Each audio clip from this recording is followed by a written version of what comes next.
தொடர்ந்து பாசிட்டிவ்ல இருந்த நம்ம மார்க்கெட்டு இப்போ வந்து பார்த்தீங்கன்னா 100 புள்ளி நெகட்டிவ்ல வந்து ட்ரேட் ஆகிட்டு இருக்காங்க. காலையில் நல்ல ஒரு பாசிட்டிவ்ல ஓப்பன் ஆனாங்க. ஆனால் போக போக நெகட்டிவ் வந்துட்டாங்க. ஐடிசியை நம்பி நிறைய பேர் முதலீடு பண்ணியிருக்காங்க. ஆனால் அந்த ஸ்டாக்கோட ப்ரைஸ் ரொம்ப டவுனாக தான் ட்ரேட் ஆகிட்டு இருக்கு. அதை பற்றி வந்து பார்ப்போம். ஐஆர்டிஏ முதல் முறையாக டிவிடெண்ட் வந்து கொடுத்துருந்தாங்க. அந்த டிவிடெண்ட் அமௌண்ட்டு நேற்று நம்ம பேங்க் அக்கௌண்ட்டுக்கு வந்திருக்கு. அதை பற்றி பார்ப்போம். ரயில்டெல் கார்பரேஷன் ஸ்டாக்கோட ப்ரைஸ் லாஸ்ட் 2 நாளில் கிட்டத்தட்ட 15% மேலே இன்க்ரீஸ் ஆகிருக்கு. அதை பற்றியும் பார்ப்போம். நிறைய ஆர்டர் அவங்களுக்கு கிடச்சிக்கிட்டு இருக்கு. நம்ம சப்ஸ்கிரைபர்ஸ் நிறைய பேர் ஆர்பிஎன்எல் ஸ்டாக் பற்றியும் கேட்டிருந்தாங்க. அதை பற்றியும் பார்க்க போகிறோம். நம்ம ஃபாலோ பண்ணிட்டு இருக்க ஒரு சில ஸ்டாக்கை பற்றியும் பார்க்க போகிறோம். நிஃப்டி 50 காலையில் ஓப்பன் ஆகும்போது கிட்டத்தட்ட 24,380 புள்ளிலாம் இருந்தாங்க. அதுக்கப்புறம் வந்து பார்த்தீங்கன்னா கொஞ்சம் கொஞ்சமாக வந்து டவுன் ஆகிட்டாங்க. கிட்டத்தட்ட 111 புள்ளி நெகட்டிவாக இப்போ வந்து ட்ரேட் ஆகிட்டு இருக்கு. 24,120 புள்ளியில் வந்து ட்ரேட் ஆகிட்டு இருக்கு. Bank 0.49% negative, MO defence 1% positive வந்து ட்ரேட் ஆகிட்டு இருக்காங்க. சில்வர் அண்ட் கோல்டோட பிரைஸ் இன்னைக்கு வந்து கொஞ்சம் பாசிட்டிவாக இருக்குது. சில்வர் வந்து பார்த்தீங்கன்னா 1.5% positive, gold 0.31% positive, auto 0.31% negative, pharma வந்து பார்த்தீங்கன்னா 0.26% நெகட்டிவ், ஐடி இன்னைக்கு கொஞ்சம் பாசிட்டிவாக இருக்காங்க ஒரு 0.5%, மிட் 150 0.28% பார்த்தீங்கன்னா நெகட்டிவ். தொடர்ந்து நம்ம மார்க்கெட் வந்து பாசிட்டிவ்ல இருந்துட்டு இருந்தாங்க லாஸ்ட் 2 வாரமாக. இன்னைக்கு கொஞ்சம் நெகட்டிவ் வந்து போயிருக்காங்க. இது நார்மல் தாங்க. அந்த வியாழன் வெள்ளி வந்தாவே போதும் மார்க்கெட்டை கொஞ்சம் வந்து கீழே கொண்டு போயிடுவாங்க. நிஃப்டி 50 டாப் 5 கெனர்ஸில் ஹிண்டால்கோ இருக்காங்க, அதானி ஸ்போர்ட்ஸ் இருக்காங்க, எட்ரண்ட், ட்ரெண்ட், அதானி என்டர்பிரைசஸ் வந்து இருக்காங்க. டாப் 5 லூசர்ஸில் ஜியோ ஃபைனான்ஸ், பாரதி ஏர்டெல், டைட்டன், ஓஎன்ஜிசி, அப்போலோ ஹாஸ்பிட்டல் இருக்காங்க. பார்ப்போங்க. இன்றைக்கி மார்க்கெட் வந்து கொஞ்சம் நெகட்டிவாக தான் இருக்குது. ஆனால் நிறைய ஸ்டாக்கோட ப்ரைஸ் வந்து பார்த்தா நல்ல ஒரு பாசிட்டிவ் இருக்காங்க. அதுவும் நம்ம ஃபாலோ பண்ணிட்டு இருக்க ஸ்டாக்கில் இன்றைக்கி நல்ல ஒரு பாசிட்டிவாக வந்து ட்ரேட் ஆகிட்டு இருக்காங்க. பார்ப்போம். நாளைக்கு மேபி வந்து வீக்கெண்டு அப்படிங்கிறனால கொஞ்சம் நெகட்டிவ் கூட இருக்கலாம். நான் வெயிட் பண்ணி வந்து பார்ப்போம். பாசிட்டிவாக இருந்துச்சுன்னா ரொம்ப நல்லா இருக்குங்க. IRDA Indian renewable energy development agency limited இவங்க வந்து பார்த்தீங்கன்னா ரினியூவபிள் எனர்ஜியில் தான் இருக்காங்க. ரினியூவபிள் எனர்ஜியில் இருக்கக்கூடிய கம்பெனிக்கெலாம் ஃபைனான்ஸ் தரக்கூடிய ஒரு ஃபைனான்ஸ் கம்பெனி. கரண்ட் பிரைஸ் 128 ரூபாய் ட்ரேட் ஆகிட்டு இருக்கு. இவங்க ஒரு ஷேருக்கு 60 பைசா வந்து கொடுத்துருந்தாங்க.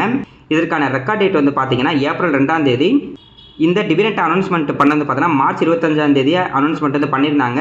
டிவிடெண்ட்டு நமக்கு நேற்று, அதாவது ஏப்ரல் 15ஆம் தேதி நம்ம பேங்க் அக்கௌண்ட்டுக்கு வந்திருக்கு. யாருக்கிட்டலாம் இந்த ஸ்டாக்கு ஏப்ரல் 2ஆம் தேதி இருந்துச்சோ நீங்கள் எல்லாரும் உங்கள் பேங்க் அக்கௌண்ட்டை போய் செக் பண்ணி பாருங்கள். இந்த டிவிடெண்ட் அமௌண்ட் வந்திருக்கும். எனக்கு வந்து பார்த்தீங்கன்னா வந்திருக்கு.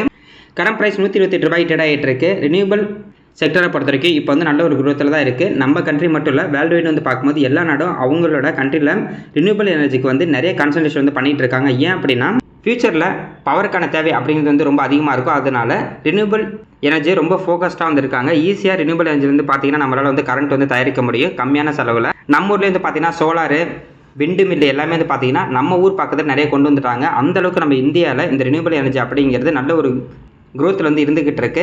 இந்த கம்பெனியை பொறுத்த வரைக்கும் இந்த செக்டாரில் இருக்கிறனால நல்ல ஒரு பாசிட்டிவாக இருக்காங்க. இப்போ ரீசெண்டாக வந்து பார்த்தீங்கன்னா பிஎஃப்சி ஆர்இசி லிமிடெட் தான் நிறைய டிவிடெண்ட் வந்து கொடுத்துட்ருக்காங்க. மேபி அதே மாதிரி இந்த கம்பெனி ஃபியூச்சரில் நிறைய டிவிடெண்ட் கொடுக்குறது நிறைய வாய்ப்பு இருக்குது. ஏன் அப்படின்னா இவங்க இப்போ வந்து ரினியூவபிள் எனர்ஜியில் இருக்கனால இப்போ வந்து ரினியூவபிள் எனர்ஜி நல்ல ஒரு குரோத்தில் இருக்குது. நிறைய பேருக்கு இவங்க கடன் தருவாங்க. அதனால் இவங்களுக்கான லாபம் அப்படிங்கிறது ரொம்ப அதிகமாக வரும். அப்போ வந்து பார்த்தீங்கன்னா டிவிடெண்ட்டாக நிறைய தரத்துக்கு வந்து கண்டிப்பாக நிறைய வாய்ப்பு இருக்குது. மார்க்கெட்டுக்கு எப்போ 36,000 கோடிக்கு மேலே வந்துருக்கு. ஸ்டாக்கோட PE ரேஷியோ 19.2 வந்து இருக்குது.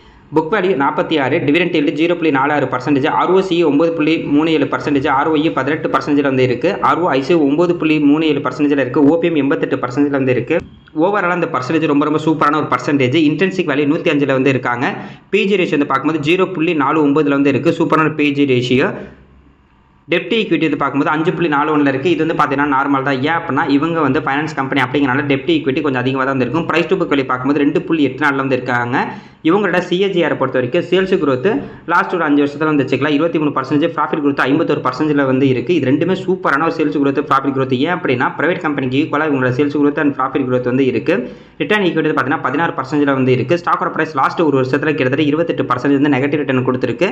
இதுவே லாஸ்ட் 2-3 வருஷம் வந்து பார்க்கும்போது 100% ரிட்டர்ன் அப்படிங்கிறது இந்த ஸ்டாக் வந்து கொடுத்துருக்கு. கிட்டத்தட்ட 280 ரூபாய்க்கு மேலாம் போணுச்சு. இப்போ வந்து பார்த்தீங்கன்னா வெறும் 128 ரூபாய்க்கு தான் ட்ரேட் ஆகிட்டு இருக்கு. கம்மியாக வந்து பார்த்தீங்கன்னா 110 வரைக்கும் போணுச்சு. அதுக்கப்புறம் கொஞ்சமாக வந்து இப்போ வந்து இன்க்ரீஸ் ஆகிட்டு இருக்காங்க. இந்த கம்பெனியில் சேல்ஸ் growth, ப்ராஃபிட் growth ரொம்ப நல்லாவே இருக்குங்க. இதை நம்ம நல்ல ஒரு வாய்ப்பாக வந்து பார்க்கலாம். இப்போ நிறைய பேர் வந்து பார்த்தீங்கன்னா இந்த ஸ்டாக் வந்து ஹையில் வந்து வாங்கியிருந்தாங்க. அப்படியே இன்க்ரீஸ் ஆகிட்டே இருக்கும்போது வந்து பார்த்தீங்கன்னா 200, 220, 230 வந்து வாங்கியிருந்தாங்க. இப்போ வந்து பார்த்தீங்கன்னா நல்ல ஒரு வாய்ப்பில் தான் இருந்துகிட்டு இருக்கு. நமக்கு நல்ல ஒரு குரோத்தில் இருக்கக்கூடிய கம்பெனி வந்து பார்த்தீங்கன்னா எந்த அளவுக்கு நம்ம வந்து சீப் ப்ரைஸில் வாங்க முடியுமோ அந்த அளவுக்கு கம்மியான ப்ரைஸில் வாங்கிட்டோம் அப்படின்னா நிறைய ரிட்டர்ன் வரதுக்கு நிறைய வாய்ப்பு இருக்குது. அடுத்தது வருண் பிவரேஜ் லிமிடெட். இந்த கம்பெனியை பற்றி நம்ம தொடர்ந்து பார்த்துட்டு தான் இருக்கோம். நேற்று கூட நம்ம வந்து பார்த்தீங்கன்னா பார்த்துருந்தோம். இப்போதைக்கு லாஸ்ட்டு ஒரு மாதம் வந்து பார்த்தீங்கன்னா 10% அப்படிங்கிற மாதிரி ஸ்டாக்கோட ப்ரைஸ் வந்து இன்க்ரீஸ் ஆயிருக்கு. ஆனால் 380 ரூபாய் நம்ம கணக்கெடுத்து பார்த்தோம்னா கிட்டத்தட்ட 18% ரிட்டர்ன் அப்படிங்கிறது லாஸ்ட்டு ஒரு 15 நாள்லேயே நம்மளுக்கு வந்து பார்த்தீங்கன்னா கிடச்சிருக்கு. அது நம்ம தொடர்ந்து சொல்லிட்டு இருந்தோம். 380 ரூபாலாம் இருக்குது, 385 ரூபாலாம் இருக்குது. நல்ல ஒரு ப்ரைஸ், நல்ல ஒரு வாய்ப்பில் இருக்குன்னு சொல்லிக்கிட்டு இருந்தோம். யாரெல்லாம் அந்த வாய்ப்பை யூஸ் பண்ணிட்டாங்களோ அவங்க இப்போ வந்து பார்த்தீங்கன்னா கிட்டத்தட்ட இந்த ஒரு 2 வாரத்திலே நல்ல ஒரு ரிட்டர்ன் வந்து எடுத்திருப்பாங்க. பார்ப்போங்க. இப்போ வந்து வெயில் காலம் வந்து ரொம்ப அதிகமாக இருக்கும். அதாவது இதுக்கு முன்னாடி இருந்த விட இந்த வெயில் காலத்தில் வெயில் வந்து இந்த வருஷம் ரொம்ப அதிகமாக இருக்கும் அப்படின்ற மாதிரி தான் நிறைய பேர் வந்து ப்ரெடிக்ட் பண்ணியிருக்காங்க. அப்படி அதிகமாகும் போது இந்த கூல்ட்ரிங்க்ஸோட சேல்ஸ் வந்து பார்த்தீங்கன்னா ரொம்ப அதிகமாகும். அதனால் இந்த கம்பெனிக்கு நல்ல ஒரு பெரிய ஒரு பெனிஃபிட்டாகவே இருக்கும். நார்மலாகவே வெயில் வந்தாவே இவங்களோட சேல்ஸ் வந்து பார்த்தீங்கன்னா எப்போயுமே வருஷம் இந்த மே மாதம் நல்ல ஒரு சேல்ஸ் வந்து கொடுப்பாங்க. இயர் ஆன் இயர் நம்ம கம்பேர் பண்ணாலும் சரி அதிகமான சேல்ஸ் அண்ட் ரெவன்யூ வந்து எப்போயுமே கொடுப்பாங்க.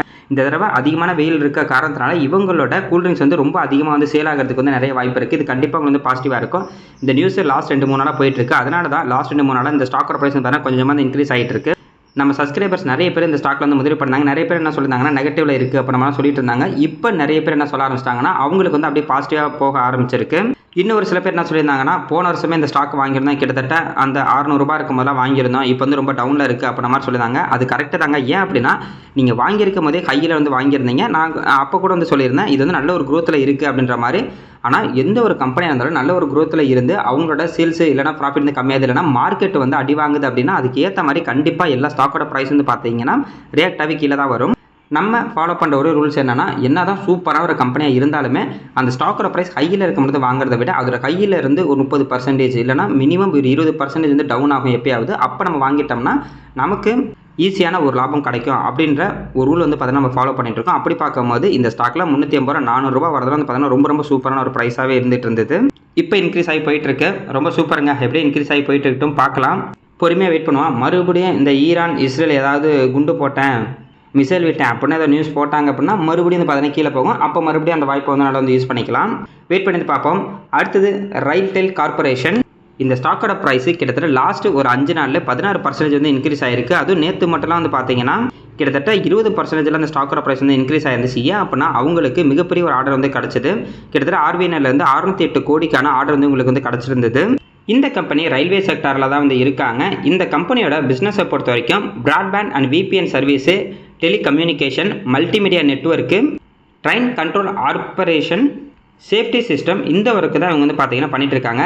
ரயில்டெல் நெட்வொர்க்கை பொறுத்த வரைக்கும் கிட்டத்தட்ட 6000 ஸ்டேஷனுக்கு மேலே இவங்கள சர்வீஸ் வந்து பண்ணிட்டு இருக்காங்க.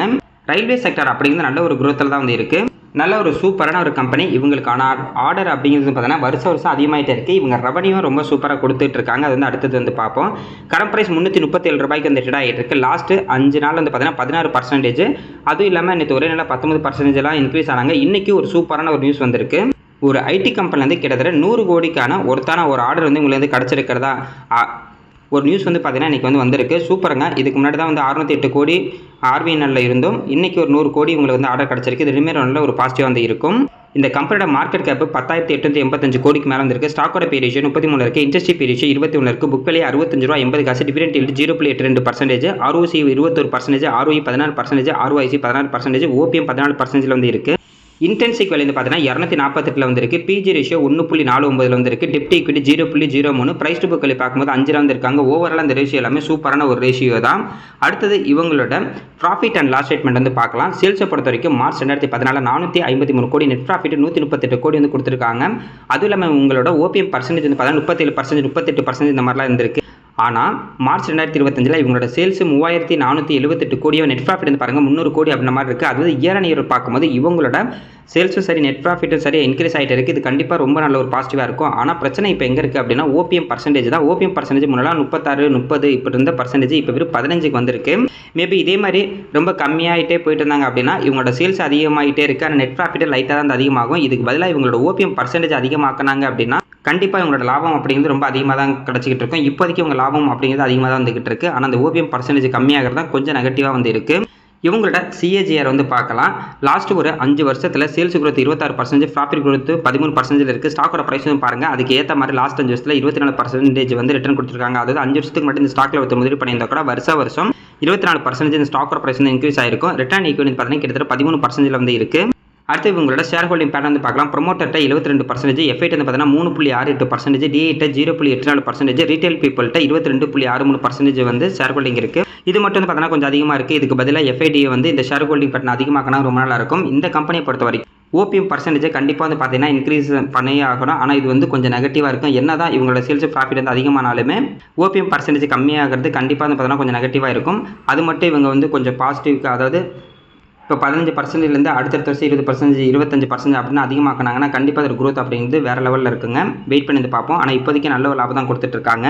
அடுத்தது ஐடிசி. இந்த ஸ்டாக்கை பற்றி நம்ம எல்லாத்துக்குமே தெரியுங்க. ஸ்டாக் மார்க்கெட் தெரியுதா இல்லையா, ஐடிசியில் வந்து வாங்கி போடுங்க. ரொம்ப சூப்பரான கம்பெனி. நம்பி இதில் போட்டால் தான் மிச்சம். இப்போ என் ஃப்ரெண்ட்லாம் வந்து கேட்டாங்க. இப்போ வந்து பார்த்தீங்கன்னா கிட்டத்தட்ட 500 ரூபாய்க்கெல்லாம் மேலே போணுச்சு. இப்போ 300 ரூபாயில் இருக்குது, என்ன பண்ணலாம் அப்படின்னு. சிம்பிளான ஒரு ஆன்சர் தான். எதுக்காக இந்த ஸ்டாக்கை வாங்கினேன்னு கேட்டேன். லாங் டர்முக்காக நான் வாங்கியிருக்கேன் அப்படின்னு சொன்னாங்க. லாங் டர்முக்கு தானே, இருங்க இப்போ தான் 2-3 வருஷம் ஆகுது. லாங் டர்ம்னா ஒரு 60 வயசு ஆகட்டும், அதுக்கப்புறம் இந்த கம்பெனி பற்றி நம்ம யோசிக்கலாம் அப்படின்ற மாதிரி சொல்லியிருந்தேன். அதனால் என்னை எல்லாரும் திட்டிடாதீங்க. ஒரு கம்பெனி நம்ம எதுக்காக வாங்குகிறோமோ அதுக்காக நம்ம வந்து வெயிட் பண்ணணும். எக்ஸாம்பிளுக்கு இப்போ ஐடிஸ்லாம் வந்து பார்த்தீங்கன்னா நிறைய பேர் வாங்கினதுக்கு காரணம், நிறைய பேர் இந்த கம்பெனி சூப்பரான ஒரு கம்பெனி, கண்ணை மூடிட்டு இருக்கலாம் அதை வாங்கிட்டு அப்படின்ற மாதிரி சொல்லியிருப்பாங்க. அதை நம்பி தான் நிறைய பேர் இதில் வந்து வாங்கி மாட்டியிருக்காங்க. லாங் டர்முக்கு தான் ஒரு ஸ்டாக்கில் நம்ம வந்து முதலீடு பண்ணியிருக்கோம் அப்படின்னா ஷார்ட் டர்மில் நம்ம கவலையப்படக்கூடாது. இல்லைனா வாங்கிட்டு ஒரு கம்பெனியை பற்றி நம்ம வந்து யோசிக்கக்கூடாது. ஐயோ இப்போ வந்து ஐடிசியை வாங்கிட்டேன், இந்த கம்பெனி எப்படி பர்ஃபார்மன்ஸ் பண்ணது தெரியல அப்படின்னு நம்மளாம் யோசிக்கக்கூடாது. ஒரு கம்பெனி வாங்குறதுக்கு முன்னாடி தான் எல்லாமே அனலைஸ் வந்து பண்ணணும். அதுக்கப்புறம் தான் அந்த கம்பெனியை வாங்கணும். இங்கே நிறைய பேர் அப்படி ரிவர்ஸாக பண்ணுறாங்க. அவங்க ஒரு கம்பெனியை வாங்கிடுறாங்க, அதுக்கப்புறம் போய் அனலைஸ் வந்து பண்ணிக்கிட்டு இருப்பாங்க. இது வந்து கரெக்டாக தப்பா அப்படின்ற மாதிரி. இப்போ எல்லாரும் அவங்கள சுற்றி எல்லாரும் கேட்டப்பாங்க, ஐடிசி எல்லாம் வாங்கிட்டு அப்போ வேறு லெவல் கம்பெனி எல்லாரும் வாங்கியிருக்காங்க அப்படின்ற மாதிரி வாங்கி அதே ஆவரேஜ் பீப்புளாக தான் சுற்றிட்டு இருப்பாங்க. சிம்பிளுங்க. ஆக்சுவலாக இந்த கம்பெனி எனக்கு பிடிக்காது அப்படிலாம் கிடையாது. என்னை பொறுத்த வரைக்கும் ஒரு கம்பெனியோட growth, அதாவது சேல்ஸ் growth, ப்ராஃபிட் growth எந்த அளவுக்கு அதிகமாக இருக்கோ அந்த அளவுக்கு கம்பெனியோட ஸ்டாக்கோட ப்ரைஸ் வந்து பார்த்தீங்கன்னா கண்டிப்பாக வந்து ரிட்டர்ன் வந்து கொடுக்கும். அதாவது கம்பெனியோட இயர்னிங்ஸ் எந்த அளவுக்கு அதிகமாக இருக்கோ அந்த அளவுக்கு ஸ்டாக்கோட ப்ரைஸும் கண்டிப்பாக அந்த ரிட்டர்ன் வந்து கொடுத்துருக்கும். இதை மட்டும் எப்பயுமே ஞாபகம் வச்சுக்கோங்க. கரண்ட் ப்ரைஸ் 303 ரூபாய்க்கு வந்து ட்ரேட் ஆகிட்டு இருக்கு. இந்த ஐடிஸை பற்றி தான் எல்லாத்துக்கும் தெரியும், என்ன பிஸ்னஸ் பண்ணுறாங்க எல்லாமே தெரியும். அதனால் டேட்டா நம்ம வந்து கீ ரேஷியோ வந்து பார்த்துடலாம். இவங்க பிஸ்னஸ் பொறுத்த வரைக்கும் எல்லாரும் யூஸ் பண்ணுற பிஸ்னஸாக இருந்தாலும் இவங்களோட பிஸ்னஸ் growth அப்படிங்கிறது ரொம்ப கம்மியாக தான் வந்து இருந்துகிட்டு இருக்கு. மார்க்கெட் கேப்பு 3,80,000 கோடிக்கு மேலே வந்துருக்கு. ஸ்டாக்கோட பி ரேஷியோ வந்து பார்த்தீங்கன்னா 18 இருக்குது. புக் வேல்யூ 56 ரூபாயில் வந்து இருக்குது. டிவிடெண்ட் ஈல்டு 4.72%, நல்ல ஒரு டீசெண்டான ஒரு dividend yield. ROCE 36%, ROE 27%, ROIC 63%, OPM 33%. இந்த 4%மே ரொம்ப சூப்பரான ஒரு பர்சன்டேஜ். ஆனால் பிரச்சனை எங்கே இருக்குன்னு சொல்கிறேன். இன்ட்ரென்சிக் வேல்யூ வந்து பார்த்தீங்கன்னா 336 வந்து இருக்குது. பிஜி ரேஷியோ 2 வந்து இருக்குது. டெப்ட் ஈக்விட்டி 0.01, உங்களுக்கு கடன் கிடையாது. ப்ரைஸ் டு புக் வேல்யூ பார்க்கும்போது 5.34 வந்து இருக்குது.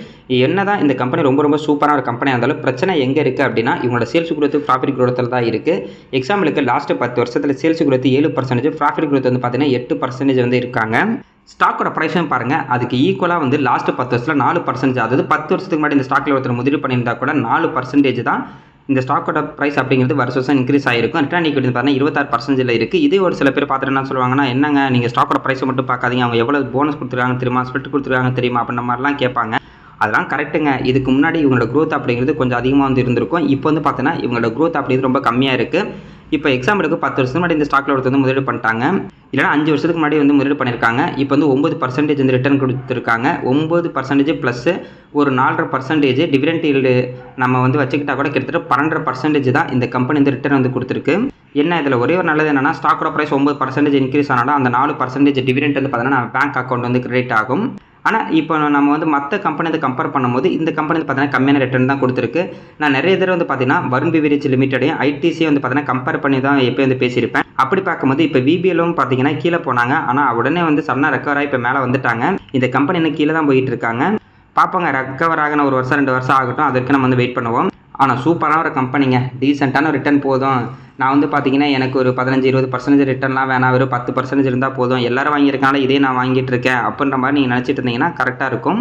அதேமாதிரி நிறைய பேர் என்ன பண்ணுறாங்கன்னா, அவங்க வாங்கிட்டாங்க அப்படிங்கிறதுக்காக எல்லா ஃப்ரெண்ட்ஸ்லேயும் போயிட்டு இந்த கம்பெனி சூப்பரான ஒரு கம்பெனி, உனக்கு என்ன தெரியுதை பற்றி அப்படின்ற மாதிரி பேசிகிட்டு இருப்பாங்க. அதெல்லாம் நீங்கள் வந்து தயவு செஞ்சு எடுத்துக்காதீங்க. எந்த ஒரு ஸ்டாக்காக இருந்தாலும் சரி, ஒரு கம்பெனியாக இருந்தாலும் கண்டிப்பாக நீங்கள் வந்து அனலைஸ் பண்ணி பாருங்கள். உங்களுக்கு ஒரு சில நாலேஜெலாம் இருக்கும், ஓகே. உங்கள் நாலேஜ் படி அந்த கம்பெனி வந்து யார் என்ன சொன்னாலும் சரி, உங்களுக்கு அது வந்து சரியில்லை அப்படின்னு தோணுச்சுன்னா நீங்கள் அதில் வந்து முதலீடு பண்ண அவசியமே கிடையாது. சிம்பிளாக சொல்லணும்னா, பக்கத்து வீட்டுக்காரங்க வாங்கிட்டாங்க, மேல் வீட்டுக்காரங்க வாங்கிட்டாங்க, கீழ் வீட்டுக்காரங்க வாங்கிட்டாங்க அப்படின்ற மாதிரி நீங்களும் இந்த ஸ்டாக்கு இல்லைனா எந்த ஒரு ஸ்டாக்கை வாங்கின அவசியம் கிடையாது. சிம்பிளாக சொல்கிறேங்க, நம்ம ஸ்டாக் மார்க்கெட்டில் 100 பேர் இருப்பாங்க, அதில் வந்து பார்த்தீங்கன்னா கிட்டத்தட்ட 99 பேர் ஒரே முடிவு எடுப்பாங்க. அதாவது 99 பேர் ஒரே கம்பெனியை வாங்குவாங்க. ஆனால் ஒருத்தர் மட்டும் பார்த்தீங்கன்னா வேறொரு கம்பெனியில் முதலீடு பண்ணுவாங்க. அந்த ஒருத்தங்க மட்டும்தான் அதிகமான லாபம் வந்து ஸ்டாக் மார்க்கெட்லேருந்து எடுப்பாங்க. மீதி 99 பேரும் அதே ஆவரேஜில் சுற்றிக்கிட்டு இருப்பாங்க. அதனால் பார்த்து வந்து முதலீடு பண்ணுங்கள். பார்க்கலாங்க ஆவரேஜான ரிட்டர்ன் போகுது அப்படின்னா ஐடிசி வந்து பார்த்தீங்கன்னா பெஸ்ட்டாக தான் வந்து இருக்கும். அடுத்தது பிஎஸ்சி லிமிடெட். இது வந்து பார்த்தீங்கன்னா பாம்பே ஸ்டாக் எக்ஸ்சேஞ்சு. இந்த கம்பெனியை பற்றி நம்ம தொடர்ந்து பேசிகிட்டு இருக்கோம். இப்போயும் வந்து பார்த்தீங்கன்னா இந்த கம்பெனி லாஸ்ட்டு ஒரு 5 வருஷத்தில் கிட்டத்தட்ட 50 மடங்கு வந்து பார்த்தீங்கன்னா லாபம் வந்து கொடுத்துருக்கு. 3411 ரூபாய்க்கு வந்து ட்ரேட் ஆகிட்டு இருக்கு. லாஸ்ட் 5 வருஷத்தில் 50 மடங்கு லாபம் அப்படிங்கிறத யோசிச்சு பாருங்கள். 1 லட்ச ரூபா 5 வருஷத்துக்கு முன்னாடி இதில் ஒருத்தர் முதலீடு பண்ணியிருந்தாருன்னா இப்போ வந்து பார்த்தீங்கன்னா 50 லட்சமாக வந்து இருக்கும். அவ்வளோ பெரிய ரிட்டர்ன் வந்து கொடுத்துருக்கு. இந்த அளவுக்கு ரிட்டர்ன் கொடுத்தது காரணம் என்னன்னா இவங்களோட சேல்ஸ் growth, ப்ராஃபிட் growth எல்லாமே எடுத்து பாருங்கள், ரொம்ப அதிகமாகவே வந்து இருக்கும். இப்போ வந்து பார்த்தீங்கன்னா ரொம்ப ஹை வந்து போயிட்டாங்க. இப்போ கொஞ்சம் நாளைக்கு முன்னாடி கூட வந்து பேசியிருந்தோம், 2 மாதத்துக்கு முன்னாடி கூட பேசியிருந்தோம், ரொம்ப கம்மியான ப்ரைஸில் இருக்குது அதில் கையில் இருந்து அப்படின்னு. இப்போ கொஞ்சமாக இன்க்ரீஸ் ஆகி 52 கையெல்லாம் உடச்சிட்டு மேலே போயிட்டு இருக்காங்க. பார்ப்போங்க மறுபடியும் இது எப்போது கீழே வரும், அப்போ நம்ம இந்த ஸ்டாக்கில் வந்து ஏதாவது ஒரு முடிவு பண்ணிக்கலாம். இப்போதைக்கு ஹையில் வந்து போயிட்டுருக்கு. நம்ம ரூல்ஸ் படி ஹையில் போயிட்டு இருக்க ஒரு ஸ்டாக்கில் நம்ம முதலீடு பண்ணுறதை விட கண்டிப்பாக இந்த ஸ்டாக்கோட ப்ரைஸ் மறுபடியும் பார்த்தீங்கன்னா ஒரு 20-30% அதில் ஹையிலேருந்து கிராஷ் ஆகும். அப்போ நம்ம இதில் போய் ஒரு என்ட்ரி எடுத்துக்கலாம், இல்லைனா ஒரு வாய்ப்பாக அதை வந்து யூஸ் பண்ணிக்கலாம். இப்போதைக்கு பார்த்தீங்கன்னா கொஞ்சம் விலை வந்து வேடிக்கை மட்டும் பார்க்கலாம் அப்படின்ற மாதிரி நான் இருக்கேன். அடுத்து Cholamandalam investment and finance company. Current price 1567 ரூபாய்க்கு வந்து ட்ரேட் ஆகிட்டு இருக்கு. இந்த கம்பெனியை பார்த்தீங்கன்னா ஃபைனான்ஸில் இருக்கக்கூடிய சூப்பரான ஒரு கம்பெனி, நல்ல ஒரு growthல இருக்கக்கூடிய கம்பெனி ஃபைனான்ஸில். இப்போதைக்கு இந்த ஸ்டாக்கோட ப்ரைஸ் அதோட கையில் இருந்து கொஞ்சமாக வந்து லோ ப்ரைஸில் வந்து ட்ரேட் ஆகிட்டு இருக்கு. கிட்டத்தட்ட ஒரு 1800 ரூபாய்க்கு நம்ம போணுச்சு. இப்போ வந்து பார்த்தீங்கன்னா 1600 பக்கத்தில் தான் இருக்குது. கொஞ்சம் நாளைக்கு முன்னாடி இன்னும் கொஞ்சம் கீழே போனாங்க, மறுபடியும் கொஞ்சமாக அப்படியே ரெக்கவர் ஆகிட்டாங்க. இந்த கம்பெனி வந்து பார்த்தீங்கன்னா சூப்பரான ஒரு கம்பெனி தான், நல்ல ஒரு வாய்ப்பில் தான் இருக்குது. இன்னும் கீழே போனால் கூட அது நல்ல ஒரு வாய்ப்பாக நம்ம வந்து யூஸ் பண்ணிக்கலாம். ஆனால் சூப்பரான ஒரு கம்பெனிங்க. ஃபைனான்ஸ் பொறுத்த வரைக்கும் சோழமண்டலம் ஃபைனான்ஸு ரொம்ப சூப்பரான கம்பெனி. அதனால தான் தொடர்ந்து இதை பற்றி பேசிகிட்டு இருக்கோம். அடுத்தது RVNL. இந்த ஸ்டாக்கை பற்றி தொடர்ந்து வந்து கேட்டுக்கிட்டே இருந்தாங்க, நிறைய சப்ஸ்கிரைபர் வந்து கேட்டிருக்காங்க. இவங்க வந்து பார்த்தீங்கன்னா ரயில் இன்ஃப்ராஸ்ட்ரக்சர் ப்ராஜெக்ட் தான் வந்து பண்ணிக்கிட்டு இருக்காங்க. அதாவது doubling, gauge conversion, new lines, railway electrification, bridge, workshop, production unit எல்லாமே பண்ணிட்டு இருக்காங்க. சிம்பிளாக சொல்கிறாங்க, இப்போ நம்ம சென்னையில் எப்படி மெட்ரோ போயிட்டுருக்கோ அதே மாதிரி RVNL வந்து பார்த்தீங்கன்னா அந்த ஒர்க் இன்ஃப்ராஸ்ட்ரக்சர் ஒர்க் தான் பண்ணிட்டு இருக்காங்க. அது பிரிட்ஜ் எல்லாமே வந்து பார்த்தீங்கன்னா கன்ஸ்ட்ரக்ஷன் வந்து பண்ணிட்டு இருப்பாங்க. ரயில்வே ஸ்டேஷனும் இவங்க வந்து பார்த்தீங்கன்னா கன்ஸ்ட்ரக்ஷன் வந்து பண்ணி கொடுத்துக்கிட்டு தான் இருக்காங்க. இவங்களோட growth வந்து பார்த்தீங்கன்னா ரொம்ப நல்லாவே இருந்துச்சு. ரயில்வே செக்டர் எந்த அளவுக்கு growth ஆகுதோ அந்த அளவுக்கு இந்த கம்பெனியோட growth வந்து இருந்துகிட்டு இருந்துச்சு. ஆனால் லாஸ்ட் ஒரு வருஷத்தில் மட்டும் இவங்களோட ப்ராஃபிட் அப்படி வந்து அடி வாங்கியிருக்கு. அதனால தான் ஸ்டாக்கோட ப்ரைஸ் வந்து பார்த்தீங்கன்னா கொஞ்சம் கம்மியாக வந்து போய்கிட்டு இருக்கு. இவங்களுக்கு வந்து பார்த்தீங்கன்னா நிறைய ஆர்டர் வந்து கிடச்சிக்கிட்டு தான் வந்து இருக்குது. சூப்பரான ஒரு கம்பெனி தான். இவங்க வந்து இன்ஃப்ராஸ்ட்ரக்சரில் இருக்கனால கண்டிப்பாக இவங்களுக்கு நிறைய ஆர்டர் வந்து பார்த்தீங்கன்னா கிடைக்கும். சென்னையில் கூட வந்து பார்த்தீங்கன்னா இந்த RVNL ஏதோ ஒரு மெட்ரோலேயே எங்கேயோ நான் வந்து பார்த்தேன், ரோட்டில் போகும்போது பார்த்தேன். இங்கே சென்னையில் கூட இவங்க ப்ராஜெக்ட் வந்து பண்ணிட்டு தான் வந்திருக்காங்க. கரண்ட் ப்ரைஸ் 292 ரூபாய்க்கு வந்து ட்ரேட் ஆகிட்டு இருக்கு. மார்க்கெட் கேப் 60,956 கோடிக்கு மேலே வந்திருக்கு. ஸ்டாக்கோட PE ரேஷியோ 53லையும் இண்டஸ்ட்ரி பி ரேஷியோ 17 வந்து இருக்குது. இப்போதைக்கு பார்த்தீங்கன்னா ஸ்டாக்கோட PE ரேஷியோ ரொம்ப அதிகமாக இருக்குது. புக் வேல்யூ 45 ரூபா, ROC 14%, ROE 14%, ROIC 24%, OPM 4.58% இருக்குது. வந்து பார்த்தீங்கன்னா OPM மட்டும் தான் கொஞ்சம் பிரச்சனையாக வந்து இருக்குது. இன்டென்சிக் வேல்யூ 68 ரூபாய் இருக்குது. PG ரேஷியோ 10.9 இருக்குது. இந்த கம்பெனி இப்போதைக்கு வந்து பார்த்தீங்கன்னா இவங்களோட PG ரேஷியோ ரொம்ப அதிகமாக இருக்குது. PE ரேஷியோ வந்து பார்த்தீங்கன்னா அதிகமாக இருக்குது. டெப்ட் ஈக்விட்டி 0.52 வந்து இருக்குது. ப்ரைஸ் டு புக் வேல்யூ 6.36 வந்து இருக்குது. இது ரெண்டுமே வந்து பார்த்தீங்கன்னா ரொம்ப அதிகமாக இருக்குது. அதாவது PE ரேஷியோ, PG ரேஷியோ அது மட்டும் கொஞ்சம் நெகட்டிவாக இருக்கும். இவங்களோட சேல்ஸ் growth பொறுத்த வரைக்கும் லாஸ்ட் 5 வருஷத்தில் 7%, ப்ராஃபிட் growth வந்து பார்த்தீங்கன்னா 11% வந்து இருக்குது. ஸ்டாக்கோட ப்ரைஸை பொறுத்த வரைக்கும் லாஸ்ட் 5 வருஷத்தில் 60%, அதாவது வருஷம் 60%, லாஸ்ட் 5 வருஷமாக அந்த ஸ்டாக்கோட ப்ரைஸ் இன்க்ரீஸ் ஆயிருக்கு. ரொம்ப சூப்பரான ஒரு ரிட்டர்ன் ஈக்விட்டி பார்த்தீங்கன்னா கிட்டத்தட்ட 18% வந்து இருக்குது. பிரச்சனை எங்கே இருக்குன்னா இந்த சேல்ஸ் growth, ப்ராஃபிட் growth வந்து பார்த்தீங்கன்னா கொஞ்சம் ஜீரோட போய்கிட்டு இருக்கு. இது மட்டும்தாங்க பிரச்சனை. கண்டிப்பாக இவங்களுக்கு நிறைய ஆர்டர் வந்து கண்டிப்பாக கிடைக்கணும். அப்போ தான் வந்து பார்த்தீங்கன்னா இந்த கம்பெனி ஸ்டாக்கோட ப்ரைஸ் வந்து கரெக்டாக ரெக்கவர் ஆகிறதுக்கு நிறைய வாய்ப்பு இருக்குது. அப்படி இல்லைனா மார்க்கெட் வந்து ரெக்கவர் ஆகும்போது அதோட சேர்த்து வேணுமா இந்த ஸ்டாக்கோட ப்ரைஸ் இன்க்ரீஸ் ஆகுமே தவிர, ஆனால் இந்த ஸ்டாக்கோட ப்ரைஸ் கண்டிப்பாக இன்க்ரீஸ் ஆகணும் அப்படின்னா இவங்களுக்கு நிறைய ஆர்டர் வந்து கிடைக்கணும். இவங்களோட ப்ராஃபிட் லாஸ்ட் ஸ்டேட்மெண்ட் வந்து பார்க்கலாம். மார்ச் 2015 சேல்ஸ் 3147 கோடியும், நெட் ப்ராஃபிட் வந்து பாருங்கள் 337 கோடி வந்து கிடச்சிருக்கு. இதுவே மார்ச் 2025 இவங்களோட சேல்ஸ் 19,923 கோடியும், நெட் ப்ராஃபிட் 1282 கோடி வந்து கொடுத்துருக்காங்க. இதே மார்ச் 2024 இவங்களோட சேல்ஸ் அதிகமாக இருக்குது, நெட் ப்ராஃபிட்டும் வந்து பார்த்தீங்கன்னா அதிகமாக தான் வந்து இருக்குது. 2025 முன்னாடி வரைக்கும் இவங்களோட சேல்ஸும் நெட் ப்ராஃபிட் வந்து பார்த்தீங்கன்னா அதிகமாகிட்டே இருந்திருக்கு. ஆனால் மார்ச் 2025 தான் வந்து கம்மியாக இருக்குது. இப்போ வரக்கூடிய மார்ச் 2026 கூட இவங்க இன்னும் கொஞ்சம் கம்மியான ரிசல்ட் தரப்போகிறாங்க அப்படின்ற மாதிரி இருக்குது. அது மட்டும் வந்து பார்த்தீங்கன்னா கொஞ்சம் நெகட்டிவாக இருக்குது. அடுத்தது நம்ம இந்த ஸ்க்ரீன்ஷாட்டில் வந்து பார்க்குறது பார்த்தீங்கன்னா PE ரேஷியோ கிட்டத்தட்ட அதிகமாக 80 PE ரேஷியோக்கு மேலாம் போயிருக்கு. இப்போ வந்து பார்த்தீங்கன்னா கிட்டத்தட்ட 50 PE ரேஷியோவில் பக்கத்தில் தான் இருக்குது. இதோட ஆவரேஜ் PE ரேஷியோ அப்படிங்கிறது 25 இருக்குது. ஆனால் PE ரேஷியோ வச்சு பார்க்கும்போது கூட இந்த கம்பெனியோட PE ரேஷியோ ரொம்ப அதிகமாக தாங்க இருக்குது. இது வந்து கொஞ்சம் கீழே வந்துச்சுன்னா கொஞ்சம் நல்லாயிருக்கும். நம்ம வந்து பார்த்திங்கன்னா இப்போ ஒரு கம்பெனியோட PE ரேஷியோ வச்சு பார்க்கும்போது ஆவரேஜ் PE ரேஷியோ கீழே இருந்தால் அது நல்ல ஒரு வாய்ப்பாக வந்து பார்ப்போம். ஆனால் இப்போதைக்கு பார்த்தீங்கன்னா PG ரேஷியோ அதிகமாக இருக்குது, PE ரேஷியோ அதிகமாக இருக்குது. அதேமாதிரி ஆவரேஜ் PE ரேஷியோக்கு மேலேயும் இப்போ இந்த கம்பெனியோட PE ரேஷியோ வந்து பார்த்தீங்கன்னா ட்ரேட் ஆகிட்டு இருக்குது. அது மட்டும் கொஞ்சம் நெகட்டிவாக வந்து இருக்கும். ப்ரொமோட்டர்கிட்ட கிட்டத்தட்ட 72% ஷேர் ஹோல்டிங் பேட்டர்ன் இருக்குது. எஃப்ஐட் வந்து பார்த்தீங்கன்னா 4.97%, D8 வந்து பார்த்தீங்கன்னா 6.37% வந்திருக்கு. ரீட்டைல் பீப்பிள்கிட்ட 15.79% ஷேர் ஹோல்டிங் பேட்டர்ன் இருக்குது. இதுக்கு பதிலாக எஃப்ஐடி வந்து கொஞ்சம் அதிகமாக வாங்கினாங்கன்னா ரொம்ப நல்லாயிருக்கும். வெயிட் பண்ணி பார்ப்போம். கவர்மெண்ட்டுக்கிட்ட 0.01% வந்து பார்த்தீங்கன்னா ஷேர் ஹோல்டிங் பேட்டர்ன் இருக்குது. இந்த ஆர்பிஐ பொறுத்த வரைக்கும் இது மட்டும் தாங்க நெகட்டிவாக வந்து இருக்குது. பார்ப்போம் அடுத்தடுத்த ரிசல்ட் இவங்களுக்கு நிறைய ஆர்டர் கிடச்சி ரிசல்ட் நல்லா கொடுத்தாங்கன்னா மறுபடியும் இந்த ரேஷியோலாம் பார்த்தீங்கன்னா அந்த ரிசல்ட்டுக்கு ஏற்ற மாதிரி அட்ஜஸ்ட் ஆகும். அது வரைக்கும் நம்ம வந்து வெயிட் பண்ணுவோம். என்னதான் இருந்தாலும் இப்போ மார்க்கெட் ரொம்ப கீழே தான் இருக்குது. மார்க்கெட்டே ரிவர்ஸ் ஆகும்போது இந்த ஸ்டாக்கோட ப்ரைஸை ரிவர்ஸ் ஆனிச்சுன்னா உண்மையாலுமே ரொம்ப நல்லா இருக்கும். பார்க்கலாங்க. இன்றைக்கி வியாழக்கிழமை மார்க்கெட்டே கொஞ்சம் டவுனில் தான் இருக்குது. நாளைக்கு பாசிட்டிவில் இருந்தாங்கன்னா ரொம்ப நல்லாயிருக்கும். ஆனால் நார்மலாக வெள்ளிக்கிழமை வந்து பார்த்தீங்கன்னா மார்க்கெட் வந்து கொஞ்சம் டவுனாக தான் இருக்கும். வெயிட் பண்ணி வந்து பார்ப்போம்.